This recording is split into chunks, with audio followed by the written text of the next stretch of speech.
Om Ajnanatimrandasya Jnananjana Chakshurunmilitam Mena Tasmai Shri Gurave Namaha Shri Chaitanya Manobishtam Sthapitam Mena Bhutale Swayam Rupa Kadamahyam Dadati Swapadantikam Vandeham Shri Gurun Shri Yuta Padakamalam Shri Gurun Vaishnavamscha Shri Rupam Sagrajatam Sagana Raghunathanvitam Tam Sajivam Sadvaitam Savadutam Parijana Sahitam Krishna Chaitanya Devam Shri Radha Krishna Padan Sagana Lalita Shri Vishakhanvitanscha He Krishna Karuna Sindhu Dina Bandho Jagatpate Gopesha Gopika Kanta Radha Kanta Namostute Tapta Kanchana Gaurange Radhe Vrindavaneshwari Vrishabhano Sute Devi Pranamami Hari Priye वाञ्छाकल्पतरुभ्यश्च कृपा सिन्धुभ्येव च पतितानां पावनेभ्यो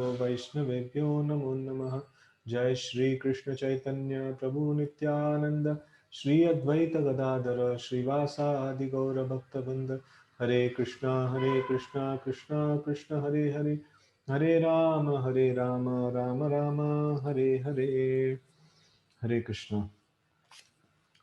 okay. For questions from yesterday's class, yeah, you can ask. Hare Krishna, Prabhuji. Can I ask now or at the end of the session? Now you can ask. Okay. Yesterday, Shloka 1, it talks about consuming alcohol and how the Yadu dynasty got destroyed because of that. So in this materialistic life concept, we can see in a lot of families, there would be, the husband who would be consuming lot of alcohol, and those families also get destroyed because of that habit. So, so now when, as you have been telling us that it is our desire which Lord fulfills, so definitely that person has come under the mode of ignorance and he has got into this habit, and he is continuing with that. But parallelly, the wife, or sister or anybody, any family member is praying for him to rehabilitate from that. So whom does God listen to? Whose desire? Does it work at an individual level or at as a family level? It's not about individual or family. Yeah, definitely like individual's karma, the individual has to take. And then there is multiple effects that actually come from external sources. As I had once forwarded you this one about the benediction that Prahlad got from Narsinghadev, right? So Yes. if even one person becomes a devotee, pure devotee of Lord, not just ordinary, like no pure devotee of Lord, so then so many generations of their who are connected to them, they get sukruti. So sukruti means what? Like we have been studying that Shushruto Shraddhadanasya Vasudeva Katharuchi Shan Mahat Sevaya Vipra Punyatirtha Nishevanat Shanvatam Swakata Krishna Punya Shravana Kirtanaha Hridayantastohi Abhadrani Vidunoti Suritsatam. So this is from first canto, second chapter, sloka number 16 and 17. So which talks about this sukruti, how it fructifies. So when the sukruti is there, so then next time when they get an opportunity to hear about Lord, they will be eager to hear. And if they hear about the Lord, and then if they maintain the practice of hearing about the Lord constantly after that, because they have got sukruti, so they will have interest now to hear about the Lord. So when they hear about the Lord, then the purification happens. The heart becomes purified. So nashta prayeshu abhadreshu nityam bhagavata sevaya bhagavatyuttama shloke bhaktir bhavati naishtiki.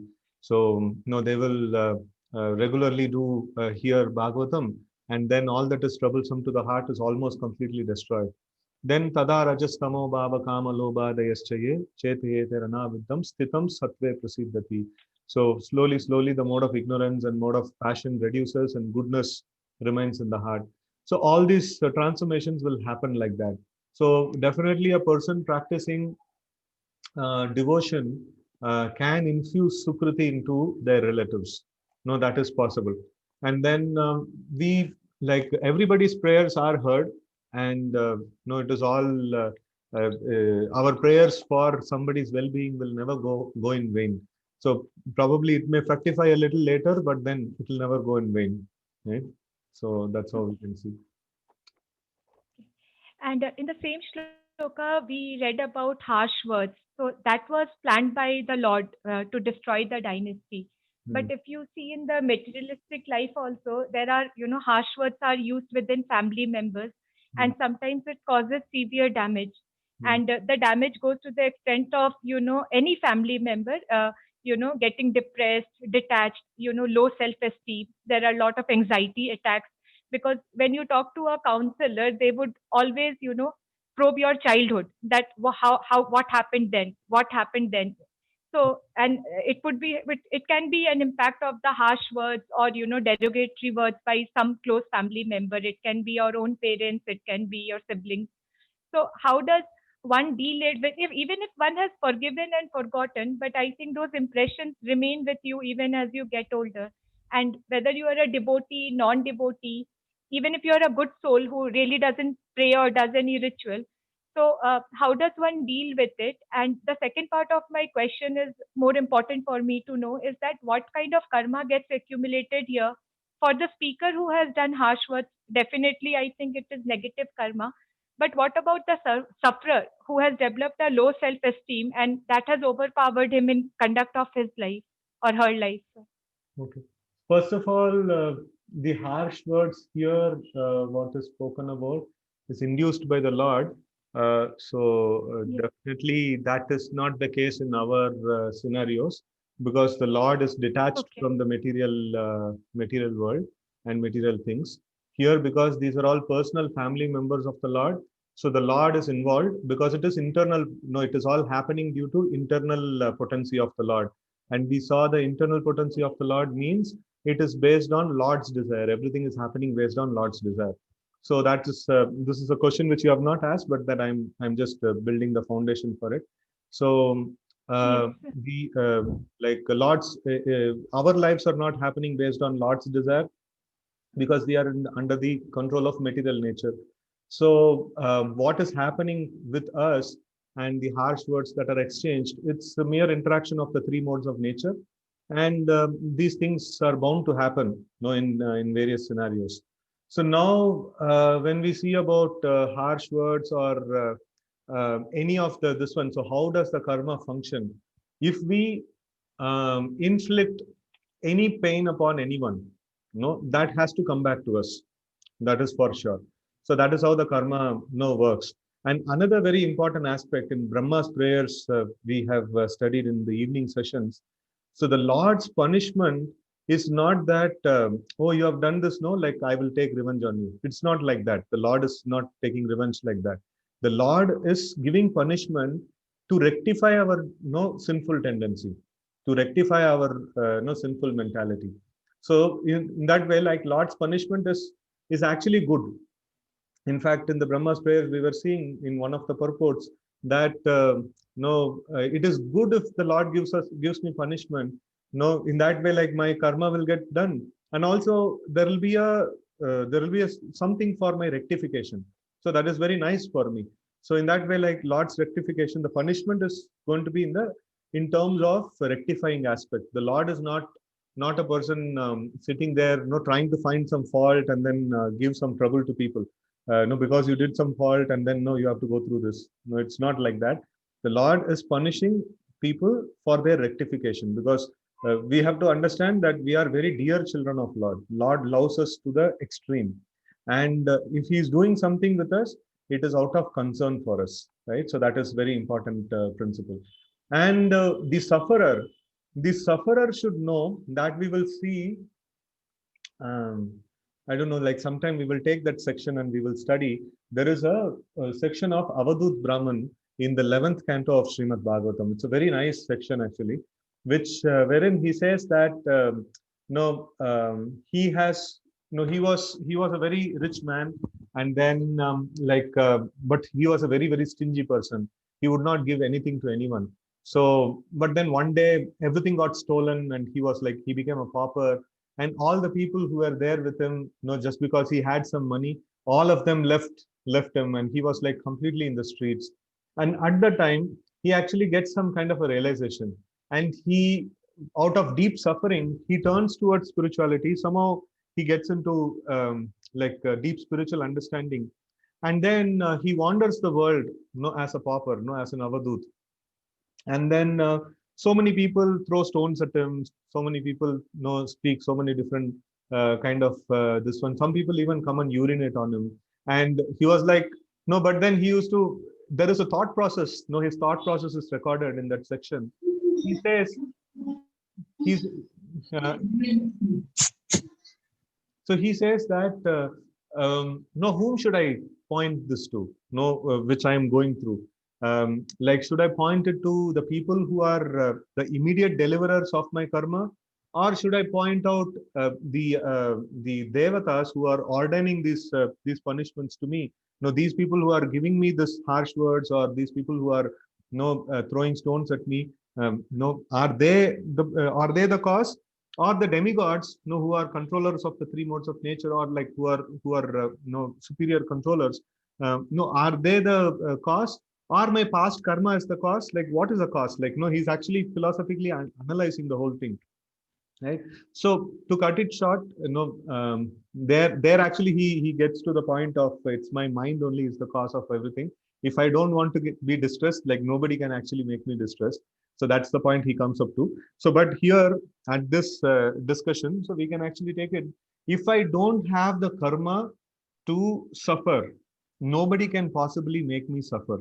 The best example is Prahlad. No, he didn't have any karma. He was a pure devotee of the Lord, and Hiranyakashipu was giving him so much of torture, but nothing was happening to him. No, and there in one place it's Shukadev Goswami records saying that if a sinful person, even if he tries to do something good, he will not get any good result, because there is no balance. No Sukriti credit is not there for him to get something good. Even if a like pious person is tortured in so many ways, he cannot become distressed, or he cannot become depressed. That is not possible. If I am getting depressed, the very reason that I am getting depressed means I have got some sinful credits, and these people who are coming and speaking harsh words to me, they are just deliverer of my sinful credits, right? So it's like, if if I go to a hotel and then I order dosa, and then the server comes and serves me dosa, I cannot say, like, why have you served dosa? Because that's what I have ordered for. So in the same way, like, I have planned my karma. No, I have to experience Kavya? this much of suffering in this life. Then I have to. No, somebody will come to deliver that. No, I cannot catch hold of that person who's delivering me, that suffering, and say, like, no, why did you do this to me? So that's very, very poor understanding. So a little deeper understanding is, okay, fine. No, you are just delivering my karma. I'm supposed to get it, and you're just giving it to me. It's okay. So like that. I think it has answered my next question, which was to do with shloka 6 and 9 together. So, in this, only one part which I would like to understand, that when people go through this kind of suffering, and now it is in my credit that I'm supposed to go through it. So, is it that, it's again God's Sukriti that after we overcome that problem, we take His shelter? Because generally when people over you have been teaching us that when people face problems, they generally get detached. Mhm. So I think it that an internal sukriti has to be there to realize that the suffering is there to come closer to him. See, all these interactions can happen, and until unless I have got some devotional sukriti, I have got some advancement in this transcendental knowledge, I will not be able to understand what's happening. So the material, Okay. this ones will keep on going on, and until unless I have got some devotional sukriti, I will not even able to understand, that ki, like, all these things are happening. Even to the come to the point of that, okay, this is my own karma I am facing. So that kind of an understanding and detachment is not possible just like that. Yes, that is what I have observed, because you have been teaching this to us in various sessions, but when I look around, I don't think, this is there in everyone. I think that also again is the mercy of the Lord, that who gets Yeah. this point, because the yeah. So it's a sign of knowledge actually. If I can come to that kind of a what is that, that kind of terms, that means it's a sign of knowledge. So that is not seen. Like people are generally in ignorance, right? So that's why they are suffering. And the moment they are in knowledge, the moment they understand, okay, this anyway I'm supposed to get it, and this person is giving it, so he will not get depressed. No, the depression is I am expecting something and why I have not been given that. So that's the whole point of depression. So I expect something and I am not able to get it. So like if I don't have the expectation only, so if I just expect the least, saying that I don't know like what all bad things I've done in the past, and what good I will be able to get in this life. So if I expect the least, so then anything that it comes, even no one grain of rice that comes in my life, I'll be very, very grateful to it. And a grateful person is always very happy, right? So people who expect a lot, no, they're always depressed. Okay. And in Shloka 7, we have discussed about Lord's color. So yesterday you told us that his eyes are red, not in anger, but in our materialistic context, red eyes are considered to be in anger. And so is his body, which is blackish. But I mean, black is not considered to be an auspicious color. So is it just a philosophical thought, or there is some inner meaning to be derived from it? No, no, no. It's like it just he's like that. That's all. And that Okay, it's black just color and red color is not some color that we have experienced in this. okay. So it's just a description of his physical Yeah, features. how much closer we can know refer to in our own experience, that is mentioned there. So and sometimes it is mentioned like lotus petals. So that's the closest thing that we can actually think of. But his color and his personality is nothing to do with anything that we have experienced in the material world, which is within three modes of nature. Oh, It's beyond okay. the transcendental body. And no, that's an eagerness. Yeah, like no, we will one day we will see him. Yeah. And I'm sorry, but I have forgotten who the 8 Vasus were in the last shloka which we did yesterday, 11th. Uddhava was one of them, but who were the other 7? I mean, if you can quickly tell. No, other 7 I don't know, but at least one of the Okay. Vasus is Bhishma. Bhishma is there. Like no, he was also one of the Vasus, and other Vasus I don't know. Like and when they were Okay. Oh, Vasus, so you have not taught, sorry, you have not taught, taken the names of other 7. I thought I forgot. no, no, no, no. So it is even when they were Vasus, his name was not Uddhava. He would have been in some other different name actually. Okay. So in this Leela, And is Krishna there, Leela, his name is Uddhava, but otherwise, like in the Vasu, he was a different name. okay. Uh, Thank you, Prabhuji. We can continue with the session. yeah, Hare Krishna. very good. So text 12 of the fourth chapter of third canto. Sayesha sadho charamo bhavanam asaditaste madanugraho yat yanmam lokan raha utsrujantam dishtya dadarshvan vishadhanuvritya. O honest one, your present life is the last and the supermost, because in this term of life you have been awarded my ultimate favor. Now you can go to my transcendental abode Vaikuntha by leaving this universe of conditioned living entities.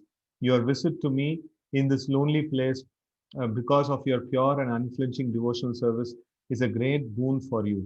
So this is who is speaking? Krishna is speaking to Uddhava, right?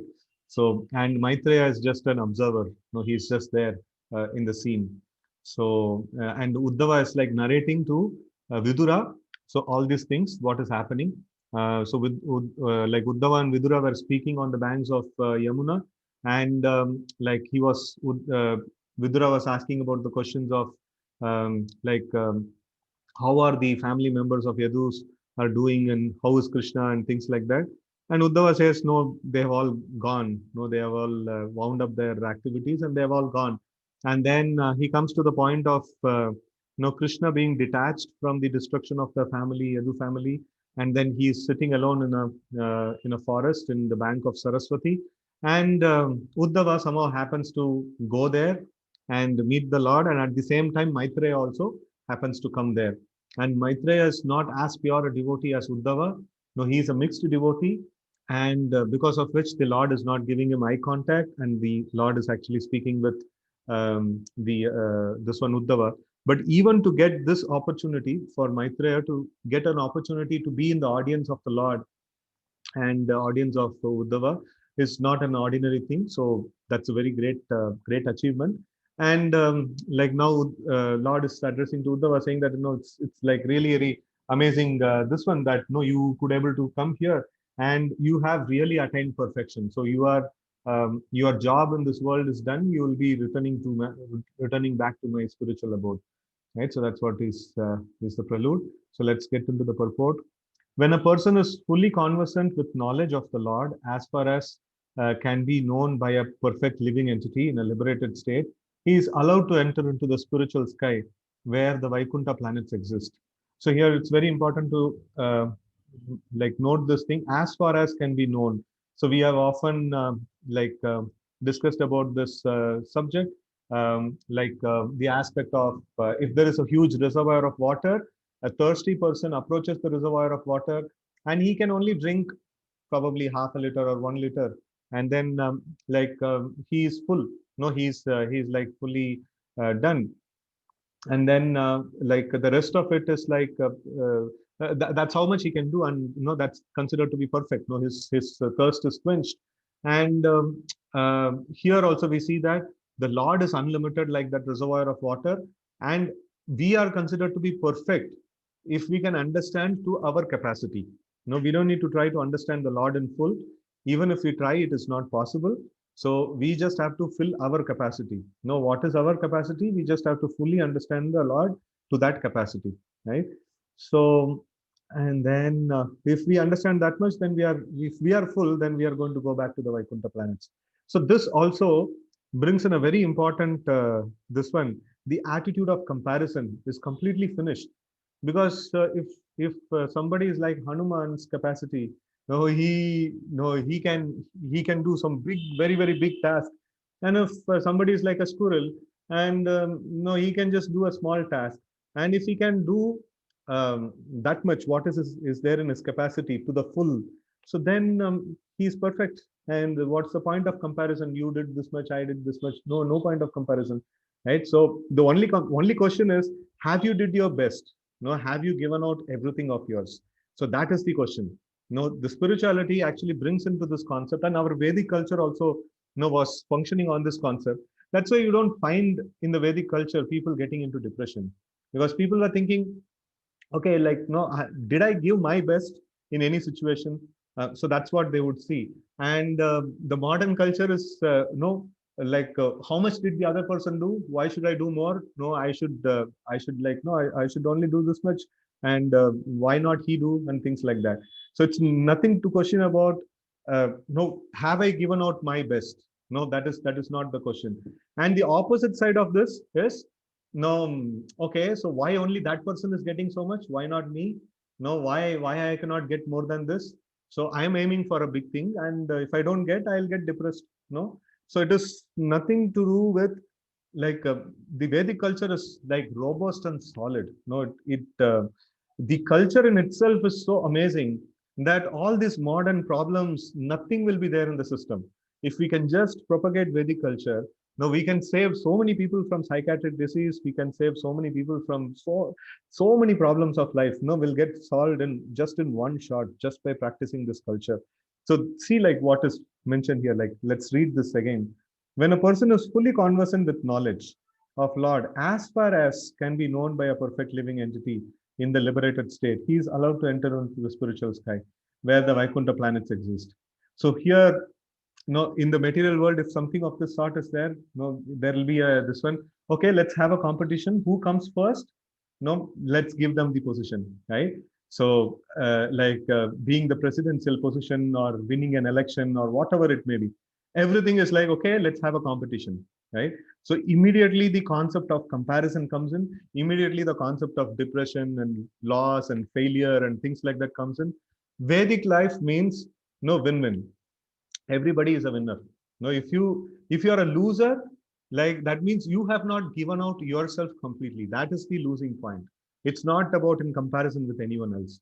So this makes a robust personalities. This makes very, very solid personalities, right? So that's a very interesting thing to note in the Vedic culture, right?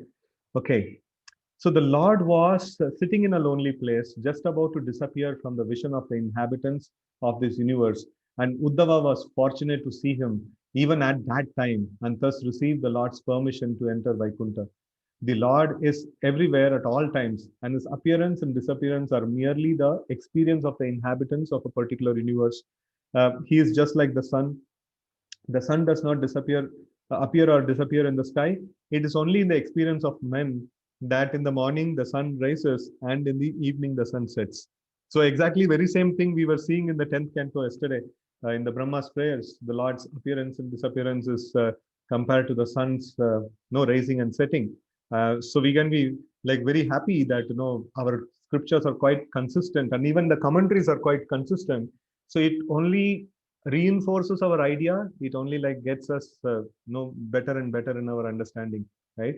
So more we discuss this Bhagavatam, more we will be able to understand that all the intricacies, because right from the first canto, whatever we have been studying, so almost the same concepts with different degrees of explanation will be repeated throughout the this one in different angles, in different pastimes and different sections of Bhagavatam. There is in various different angles, in various different depths, the various spiritual concepts are discussed.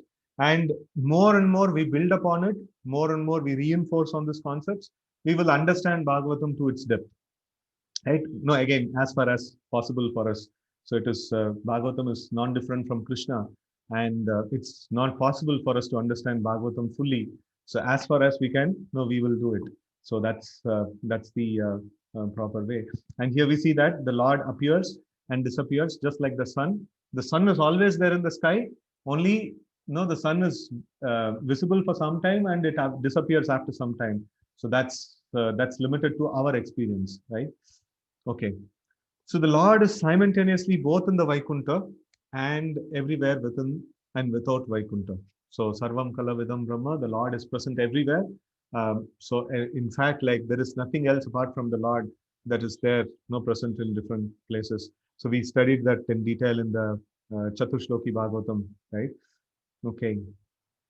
So Srikant Prabhu has asked a question: will parents' karma come to their children and vice versa? Okay. Yeah, so the scriptures say that if you occupy any position, any responsible position in this world, so then like you are a leader or a parent or any responsible position where people report to you. So whatever, whatever they are doing, whatever karmic activities they are doing, so the leader has to take 1/6 of their karma. No, that's this one. So that's the law of karma. So like if we are a leader, then it is our responsibility to make sure that our dependents are practicing Krishna consciousness or growing nicely in spiritual life. Otherwise, we will have to share. So where the responsibility is there the karma comes, right? So in that way, like there the dependence, we have to. That's why the Bhagavatam says, "Guru na sasyat, Pita na sasyat, Janani na sasyat." Like that, if you don't become a spiritual master, don't become a leader, don't become a father or a mother, if you cannot deliver your dependence from the cycle of birth and death, no. So that's the this one the Bhagavatam says. Okay, we'll continue. पुरा मया प्रोक्तम् अजायनाभये पद्मे निषण्णाय ममाधिसर्गे ज्ञानं परं मन् महिमावभाषं तत्सूरयो भागवतं वदन्ति. O Uddhava, in the lotus millennium, in the days of yore, at the beginning of the creation, I spoke unto Brahma, who is situated on the lotus that grows out of my navel, about my transcendental glories, which the great sages describe as Srimad Bhagavatam. So that Chatushloki Bhagavatam, right? So Lord is telling to Uddhava See, like in the first millennium, I spoke the same Bhagavatam to the Lord Brahma. No, so he is mentioning that, and that thing is glorified as Srimad Bhagavatam by the great sages. The explanation of the Supreme Self, as given to Brahma and already explained in the second canto of this great literature, is further clarified herein. The Lord said that the concise form of Srimad Bhagavatam, as explained to Brahma, was meant to elucidate his personality. The impersonal explanation of those four verses in the second canto is nullified herewith. No, it's very, very important point. No, Lord is making. Somebody may analyze that and come up with saying, oh, like, no, this Chaturshloki Bhagavatam is pointing to the impersonal Brahman. So, but here the Supreme Lord is personally telling. So that is meant to, like, describe him, right? So I spoke unto Brahma, who is situated on the lotus that grows out of my navel, about my transcendental glories. No, he is not telling that, no, about the glories of the Brahman or something like that. He is very, very, I spoke about me. No, very, very clear he is. And then the Lord tells in Bhagavad Gita also, this particular point, that Vedesha Sarver Ahameva Vedyaha Vedanta Krit Vedavid Eva Chaham. So I am to be known. The Lord is telling, I am to be known. Of all the Vedic literatures, I am to be known. I am the compiler of the Vedas. I am the knower of the Vedas. Now, all those things he is mentioning, right? So, in that way, like the ultimate thing that needs to be understood of all this practices is the Supreme Lord, is the Lord as a person, no, as Krishna. That is our goal. No, that is what we are trying to understand. And that's very, very clear in Bhagavad Gita and in the Bhagavatam also. No, now Lord personally is clarifying that particular point. So we don't need to like worry about what's the goal of life. Goal of life is Krishna. No, we have to attain Krishna. That's very, very clear. Right? So Sridhar Swami also explains in this connection that the same concise form of Bhagavatam concerned the pastimes of Lord Krishna and was never meant for impersonal indulgence. It's very clear that. Okay, text 14. It drutho thaha paramasya pumsaha parit parit pratikshana graha bhajanoham snehottama roma sakila स्खलिताक्षर स्तम मुंचन chu pranjaler ababase. Uddhava said, O Vidura, when I was thus favored at every moment by the Supreme Personality of Godhead and addressed by him with great affection, my words failed in tears, and the hairs on my body erupted. After smearing my tears, I, with folded hands, spoke like this. So, this is a personal experience of Uddhava he is sharing. So, text 15. Konvesh te pada saroja bhajam sudurlabho red artheshu chatureshvapiha tatapinaham pravrunomi bhuman bhavat padamboja nishevanot sukha. O my Lord, devotees who engage in the transcendental loving service of your lotus feet have no difficulty in achieving anything within the realm of four principles of religiosity, economic development, sense gratification, and liberation. But, O Great One, as far as I am concerned, I have preferred only to engage in the loving service of your lotus feet. Right? So, for a devotee, pure devotee of the Lord, this is a very important thing to understand. No, there is nothing that is short of him, right? So for a pure devotee of Lord, religiosity, dharma, artha, kama, moksha. No, religiosity, economic development. Artha means economic development. Sense gratification means kama, and liberation means moksha. So dharma, artha, kama, moksha. Everything is available for him. No, if he just wants it, he will get it. Everything is available for him. But the problem is the devotee is nishkama. No, he doesn't have any desire. So, and he prefers only to do loving devotional service.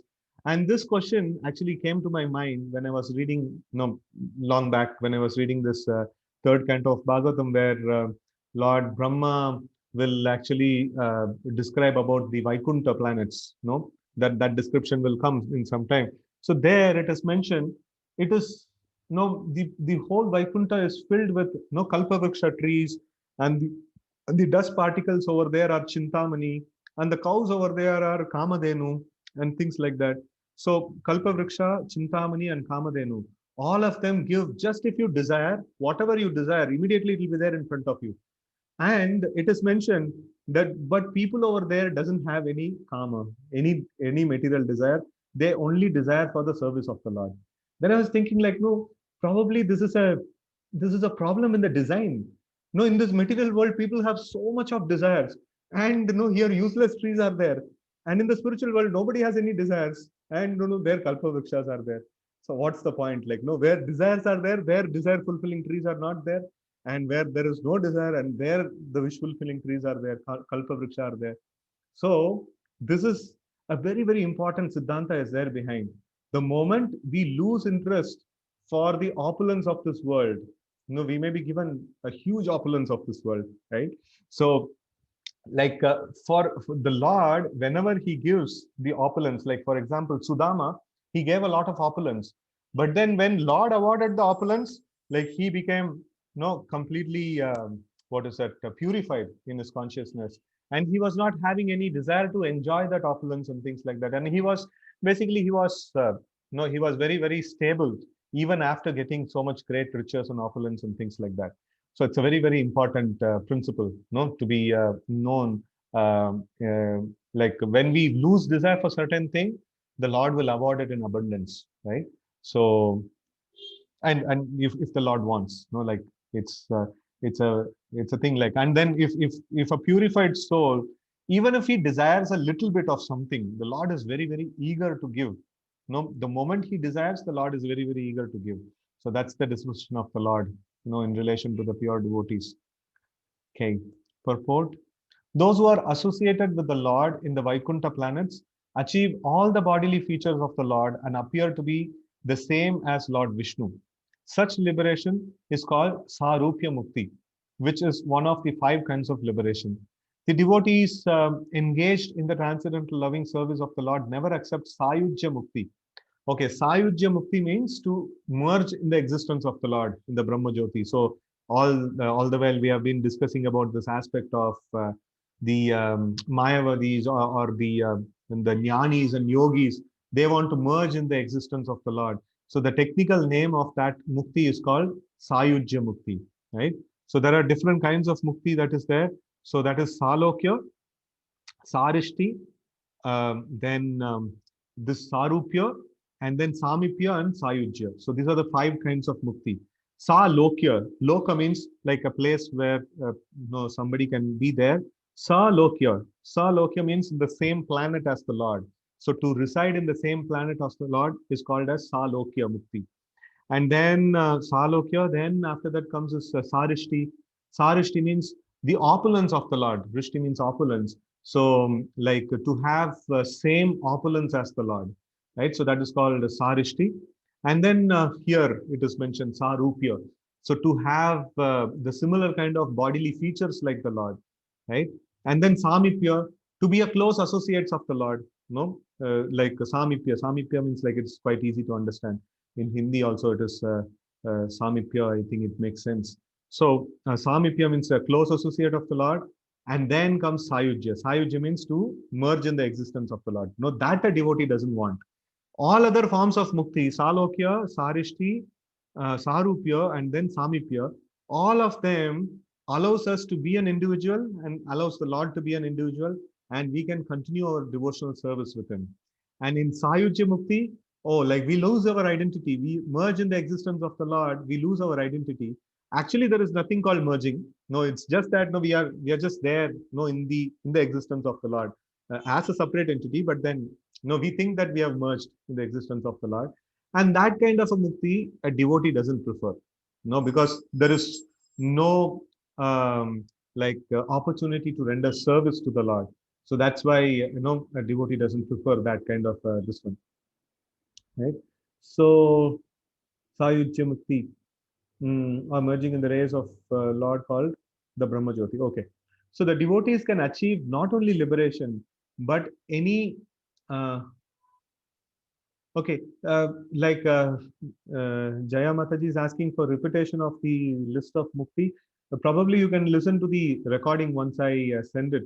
So I'll quickly say, no, it is Salokya, Sarishti, then Sarupya, then Samipya, and then Sayujya. So these are the five. Anyway, like in the recording, you can peacefully listen to this again. Okay. So the devotees can achieve not only liberation, but any success in the realm of religiosity, economic development, or sense gratification, up to the standard of demigods in the heavenly planets. Right? But such a pure devotee as Uddhava refuses to accept all such facilities. A pure devotee wants simply to engage in the service of the Lord and does not consider his own personal benefit. Right? So here in this aspect, we can see Prahlad. So when Nrsimhadev came and he killed Hiranyakashipu, and he was so pleased with Prahlad, for the unalloyed devotional service that he has rendered, and he has unflinching, unwavered devotional service that Prahlad had shown. And Lord is asking that, please ask me something. No, I'm in a mood of giving. So Lord is called Varadaraj. No, Varadaraj means he is the best of the giver of benedictions. So if he becomes pleased, what not he can give. No, he can give anything and everything. So, and the Lord is telling them, please ask something. No, no, my hands are itching to give you something. No, please ask something. And no, do you want the 8 siddhis of the mystic yogis, or do you want the unrivaled control of all the planetary systems? You want what you want? You tell me. So then Prahlad says that, my Lord, like, don't allure me. Already I am born in a demoniac family. Demons are known for sense gratification. So somehow or other, I want to be a devotee of yours. Please don't allure me with all this, no things what you can offer. No, I don't want to be swayed by these things. And I have got a personal experience of this. No, my father, no, he was, nobody could oppose him. No, he was the powerful. He had all the 8 mystic powers, all the siddhis he had. And then he had unrivaled territory over the entire planetary systems, all the 14 planetary systems, except for a few places like Lord Shiva's abode and Brahma's abode. No, except for that, everything else was in his control. So what happened to him? You just displayed your power, and you just like tore open what is that tore open my father, and then no, he's dead and gone. So I have just in front of my eyes, I have seen what is the use of these powers and capacities and things like that. So why will I ask these things from you, my Lord? No, I am your pure devotee. I just simply want to be your servant. Please don't make me like a merchant. No, I have not come to you for asking something. I have not come to you for trading something. No, I want you, my Lord. No, he is very, very clear. No, his goal of life is Krishna. And when Krishna appears in front of us, he will ask us, no, do you want something? And if we say, like, no, yes, I want this, I want that, no, it'll be like Duryodhana. No, it's like demoniac. So Duryodhana, he also went to the Lord. And then he told, like, no, the Lord asked, like, do you want my Narayani Sena? Yes, yes, my Lord, no, I just want that only. And then, okay, Lord gave that and sent him off. And no, but then the Pandavas, no, they got Krishna. So they were very clear. We want only Krishna. In fact, it is mentioned, after performing all this devotional service, like, after performed all this devotional service, like when we are going back, at the end of our life, we will go through all the heavenly planets and all the upper planetary systems. And then if we think, oh, this is a nice place and here people are very nice and I can have some nice enjoyment here, probably I can take a little break here and then I'll continue. That's it, finished. No more going back to Godhead. So we will just get settled and millions of lifetimes will go off, in that whole pursuit. So we should be very, very clear that we want to attain Krishna. Otherwise, in the name of getting something in this world, again, we will get caught up in the cycle of birth and death. And again, we will have to go through all these things. And I always ask this question to people that, do you enjoy, remembering your childhood and things like that? People say, yeah, no, it was so nice. So, like, what if I make you small and then send you to LKG again? No, is it okay? They say, no, I don't want to. No, so it's so horrible an experience. So, like, going to the school and getting afraid of the teacher and getting afraid of the exams and beatings and things like that and all. Yeah, we had some good times, but then we don't want to repeat it. So that's how horrible it is, right?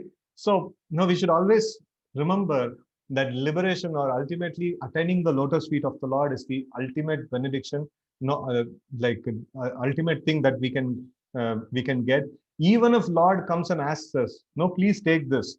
We should be very, very clear. No, my Lord, I just want you, and I don't want anything else.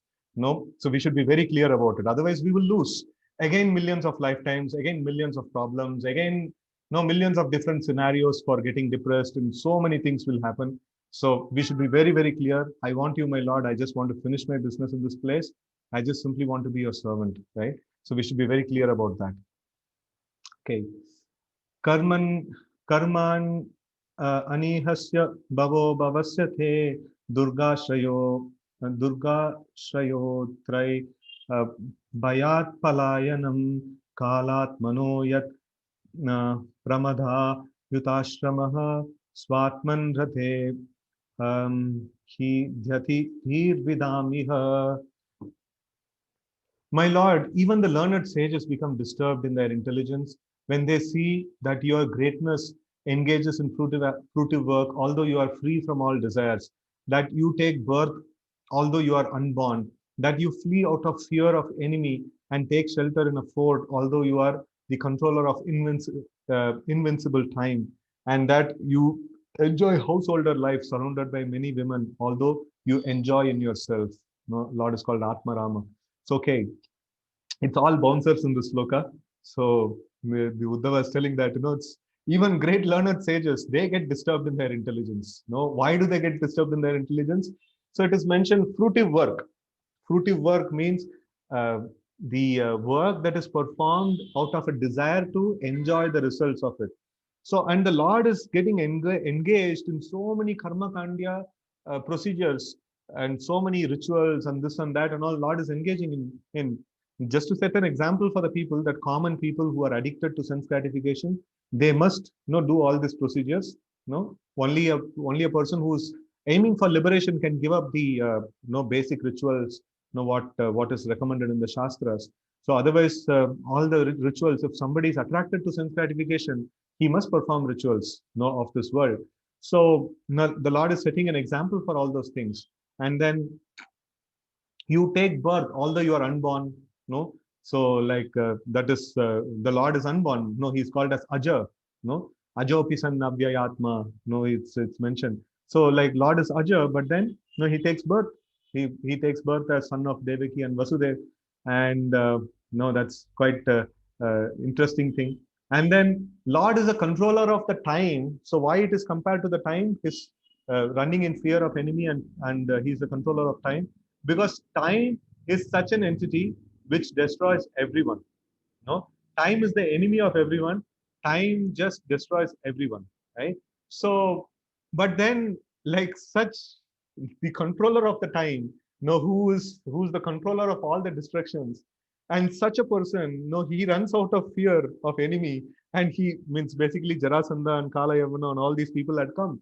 So that time, Lord shifted the whole Mathura Vasis into Dwaraka. No, over not even overnight. No, just a moment's notice. He just prepared a fort in the midst of the sea. Dwaraka, and then he shifted all his people into the into that safe fortress. And like no, why should the Lord do all these things? No, if he wants, he can just by his will, he can just destroy scores and scores of people. So why is he running away? No, run short and things like that. So why is he doing all these things? No, this is very, very bewildering for the scholars and intellectual people. But the devotees, they enjoy all these activities, right?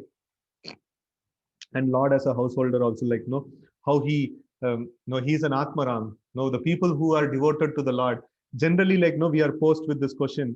So whenever we go, some materialistic people, when they see us, oh, you're a devotee of Krishna. Hare Krishna enjoyed with so many women. No, why you people are like, wandering as this one sadhus and not having any association with women and things like that. So why you people are like this? So even a person who gets devoted to the Lord, he becomes detached from the attraction to the opposite sex. So then, what to speak about the Lord? So, but then the Lord is seeming to have no connection with so many women. So, what is this whole point? So, we should actually understand the Lord is Atma Rama. No, if Lord were not be an Atma Rama, how can his devotees become Atma Rama? No. So, but then it is the Leela of the Lord. No, he is he is completely self-satisfied. He doesn't need any external help for his enjoyment. He only accepts. There is a very nice section in 10th Canto of Bhagavatam. Sometime we will study that. So Krishna's talks with Rukmini. No, Krishna is talking to Rukmini, like, no, actually speaking, I don't have any attraction to you. You see, like, no, because you wanted, no, I just kidnapped you and things like that. So many things he actually tells. And Rukmini gets like so much worried. Arey, like, no, Krishna is telling this, no, I don't have any attraction to you and things like that. And Krishna even tells that, no, you see, so many other people had so much love for you. So even Sishupal and all these people, they were so much loving you. Maybe probably you should consider a remarriage. You should accept them as your husband. And Rukmani is going mad, and she's like, no, she just falls down, no, getting a chakkar, no, getting like behosh, okay, like no, niche gir jati hai. So she becomes like that. So actually, in a deeper sense, it is true. Like it's because the Lord is Atmaram. He doesn't, no, yeah, of course, like he likes his devotees, he is for his devotees, but then he doesn't require anything external. It's only because of our well-being, only because no, we can be happy, no, if we are in association of the Lord. So Lord accepts our service, right? So he is Atmaram otherwise. So anyways, like we will, okay, this is a long purport. Probably we will cover this purport tomorrow. We will again do the 16th shloka tomorrow, right? So we will stop here. Grantaraj Srimad Bhagavatam ki jai, Gaur Bhakta Vrinda ki jai, Srila Prabhupada ki jai. Hare Krishna.